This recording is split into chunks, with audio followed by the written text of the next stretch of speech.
Wait, before we start the lecture, let me welcome you to the Tamsara Academy. I hope you love the lecture. If yes, do support us by subscribing us and leaving your reviews in comments. Welcome back to the Academy. Today, we are looking at a drug so effective, classical Ayurvedic texts give it the title Vishvabheshaja, the universal medicine. We are examining Shunthi, or dried ginger. To study this properly, we must distinguish between fresh ginger, known as Ardraka, and dried ginger, Shunthi. For the purposes of the second professional BAMS syllabus, we are eliminating the fresh version and focusing entirely on the dried root. Botanically, this is Zingiber officinale, belonging to the Zingiberaceae family. The specific part used is the kanda, or rhizome.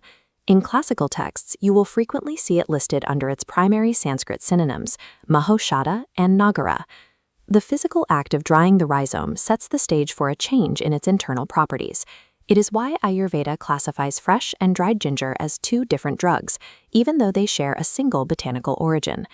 Shunthi's baseline begins with Katu Rasa, pungent, and Ushna Veerya, hot. Normally, hot and pungent substances cause a drying effect, ruksha, aggravating vata dosha. The exception, Apavada, is that Shunthi possesses snigdha, unctuous, and lagu properties, yielding a sweet, madura, post-digestive effect. The physiology here is precise. The combination of an unctuous quality and a sweet post-digestive effect allows Shunthi to burn through metabolic toxins, ama, without drying out the body's delicate internal tissues. It acts as a highly targeted, non-depleting metabolic fire starter. It breaks the standard pharmacological rules, allowing it to digest toxins while actively protecting the body. Pause the video. Based strictly on Shunthi having a Katu Rasa and Ushna Veerya, which dosha should it theoretically aggravate? If you guessed vata, you followed the standard rule correctly. However, the real-world effect in the body is the exact opposite. Thanks to its Madura Vipaka and Snigdha Guna, it actually pacifies vata. At the same time, its intense heat completely destroys kapha, making it a highly effective kaphanashaka. Understanding this specific dynamic, pacifying vata while destroying kapha, is how you predict its clinical utility in patients. These two patient case cards show how we apply this paradox in the clinic. First, we have Stanyashodhana, focusing on breast milk and infant digestion. Second, we have Grahani and Ajeerna, representing severe indigestion with mucus.